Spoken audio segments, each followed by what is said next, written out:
Low country to the tip of the upstate, South Carolina's population is growing, and so too are its biggest and busiest roads.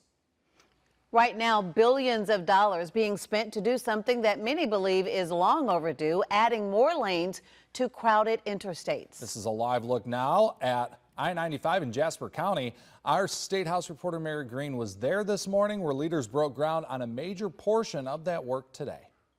Work will begin later this month on the first part of a massive project to widen I-95 here in Jasper County.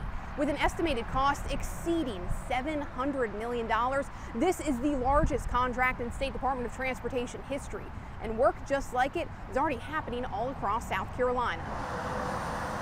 The gateway to South Carolina is growing. This has been a long time coming in South Carolina. And it's not just South Carolinians who are relieved. I am right over that Savannah River. I know about that bottleneck that's there. I am so happy.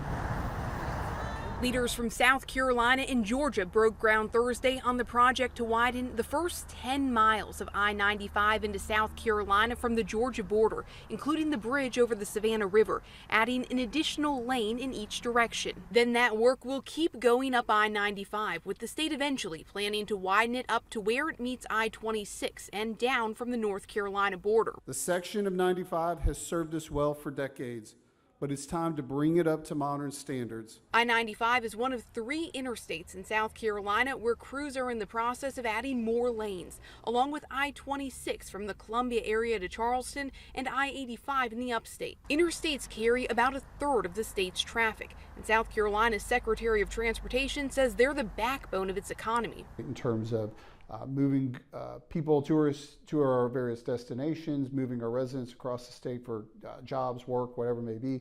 But we really need it for our economic growth. But long stretches of just 2 lanes don't cut it anymore. When we built the interstate system, we had half as many people in South Carolina as we have today. And we're already on track to add, looks like at least another 1 million people in the next 15 years. Secretary Justin Powell says interstate work that's under contract right now totals to more than $2 billion, paid for through state and federal funding, and a lot more is on the way. Down the road, the Department of Transportation plans to widen additional portions of I-26, I-85, and I-77. Projects like this are critical not only for keeping up and keeping our prosperity and making sure goods, people, and services get to where they need to be, but it helps position South Carolina for the future. And that was our Mary Green reporting from Jasper County. Work on many of these projects is expected to extend well into the next decade, with the portion of I-95 that leaders broke ground on today scheduled to be completed in 2030.